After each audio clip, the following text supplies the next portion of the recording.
This Arsenal squad has a whole lot of holes to fill. There are 5 or 6 positions that require investment, some of it significant, if they are to genuinely harbour hopes of a top 4 and title challenges. And that is without replacing any of the potential departees that come to be this summer. Catch the latest episode of The Pain in the Arsenal podcast right here. Put it this way, Ivan Gazidis, Sven Mislintat and Raul Sanllehi, the transfer brain trust at the Emirates, have a lot of work to do this summer. It is quite a daunting task. And when facing such a massive problem that requires a variety of answers and resources, it can be quite difficult to know where to start. More from Pain in the Arsenal. Take the positions of need, for instance. This is overlooking all of the contractual issues, the retention of Aaron Ramsey, the ramifications of Arsene Wenger's exit, the changes that Unai Emery will bring. You could argue, to varying extents, that Arsenal need a new goalkeeper, fullback, potentially both, centre-half, potentially 2, defensive midfielder, ball-playing central midfielder, and winger.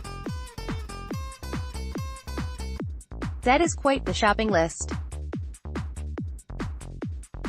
And given the nature of the modern market in which any remotely talented players will automatically command a price of at least £50 million, it is highly improbable that Arsenal will be able to aptly address all of these positions.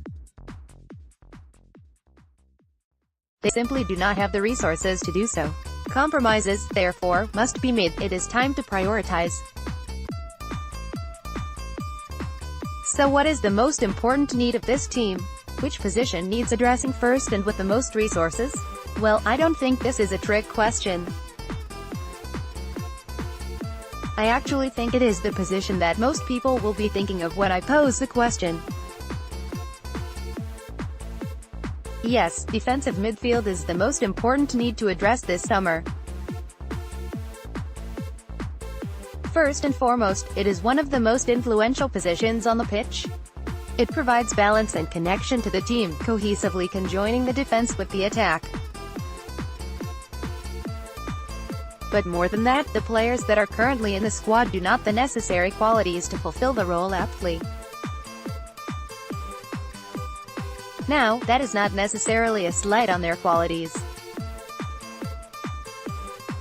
Granit Xhaka is an adapted, not a natural, defensive midfielder. Neither Jack Wilshere nor Aaron Ramsey have the discipline and defensive acumen to play the position. Mohamed El-Neni is excellent depth, but he simply offers too little in possession to be relied upon as a key contributor for a whole season. It is more that there is not the right type of player in the squad. Some may argue that centre-half or goalkeeper or even winger are more necessary than defensive midfield. But for all of those positions, while they are perhaps lacking, there are options available that can play those positions at least with some semblance of efficacy. That is not so true at defensive midfield. Only Xhaka comes close and, even then, there is quite a lot left to be desired. It remains to be seen what positions Arsenal choose to invest in this summer. It will be extremely interesting to see how Gazidis, Mislintat, Sanllehi and now Emery rank their needs. But, for me, I would like to see them address the hole in defensive midfield before all else.